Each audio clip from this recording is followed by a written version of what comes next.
बलिहारी गुरु आपने सो गोविंद दियो।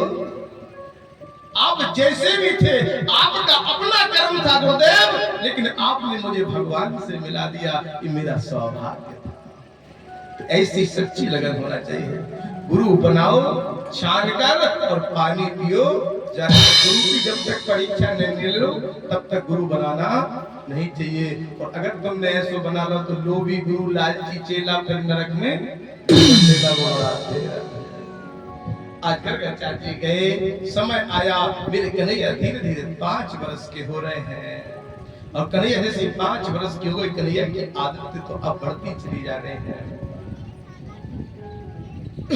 एकेदानंद गेहिनी, क्या भाव है माता कि एकदा कह दासे सोई सोदानंद गेहिनी, कर्मांतर नियुक्ता सु निर्मंथन स्वयं दधे।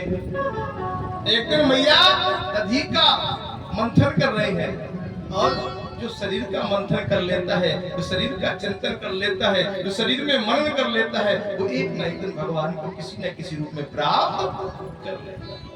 ऐसी मैया आज मंथन कर रही है, और मैया जब मंथन कर रही है, कन्हैया बोले मैया मुझे भूख लगी है। कन्हैया बोले मैया को दही से प्रेम है कि दूध से प्रेम है कि सपूत से प्रेम है, अपने लाला से प्रेम है। कन्हैया बोले मैया मुझे भूख लगी है। मैया बोली लाला क्या कह रहे हो, थोड़ी देर रुक जाओ, हम मंथन कर ले और इसके बाद हम तुम्हें बढ़िया भोजन कराएंगे, दूध पिलाएंगे। कन्हैया थोड़ी देर रुके, थोड़ी देर बाद फिर कन्हैया ने कहा मैया भूख लग रही है। मैया बोली रुक नहीं सकते हो। कन्हैया बोले इनको दूध और मक्खन प्यारा है, सपूत प्यारा नहीं है।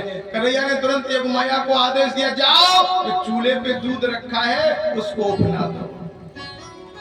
और जैसे दूध को उपनाया, दासी दौड़ करके आई, एक दासी गृह दासी सुइसोदानंद गेहिनी। दासी दौड़ी मैया मैया, बोले हाँ जो चूल्हे पे दूध रखा है वो उफन रहा है। मैया ने मंथन को छोड़ा और दौड़ पड़ी। कन्हैया ने तुरंत उस मथानी को फोड़ दिया, और इसी मथानी को फोड़ा। मैया बोली ये क्या किया? बोले जब मैं दूध दूध चिल्ला रहा, मुझे भूख लगी, तब तुम्हें याद नहीं थी। जब वो दूध फैलने लगा तो तुम मंथन को छोड़ के दौड़ पड़ी। उस दूध से प्रेम है, इस मंथन से प्रेम है, इस लाला से प्रेम नहीं है, इसलिए मैंने मथानी को फोड़ दिया। मैया बोली लाला अच्छा नहीं किया। मैया लाला को पकड़ती है और शरीर हष्ट पुष्ट काऊ काऊ, वो शरीर मोटे हो तो वो दौड़ नहीं सकता। और जैसे दौड़ नहीं पा, कन्हैया को पीछे दौड़ी मैया, और जैसी मैया दौड़ी, कन्हैया करे मैया पकड़ लो ना। मैया की सांस फूल रही ऊपर नीचे, बैसाख को महीना है। फिर मैया बैठ गई, फिर दौड़ी। कन्हैया बोले ऐसे नहीं पकड़ पाओगे।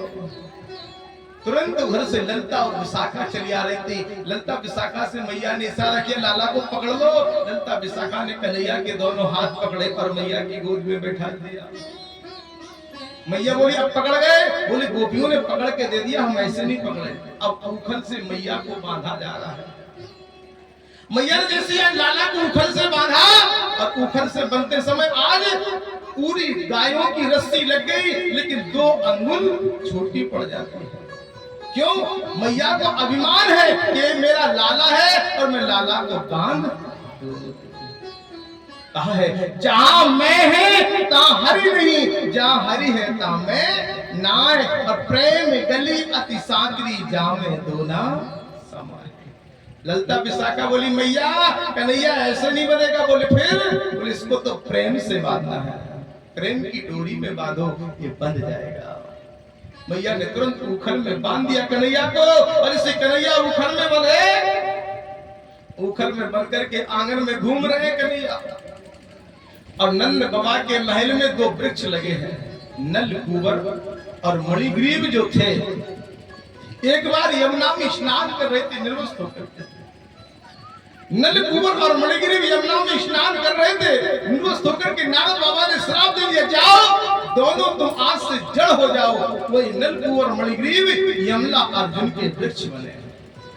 आज भगवान गए यमला अर्जुन के वृक्ष के बीच में, और उस उखल को बंधाया और ऐसी झटका दिया कि दोनों वृक्ष टूट करके गिर गए। और इसी दोनों वृक्ष टूट करके गिरे, से नल कुंवर मणिग्रीव भगवान के धाम को जाने लगे। तब तक नंद बाबा ने कहा, ये आवाज मेरे महल से कैसे आई? मेरा लाला कहीं परेशान तो नहीं है? दौड़ करके आए और श्री कन्हैया को उखड़ में बंधा हुआ देखा तो आज नंद बाबा नंदरानी से कहने लगे हैं बड़े भाव से, नंदरानी ये तुमने क्या किया? मेरा छोटा सा सुकुमार, इसको तुमने बांध दिया है। तो आज बाबा क्या कहते हैं कि नंद कहे नंदरानी से श्यामो बंधे है मथाने से, लोग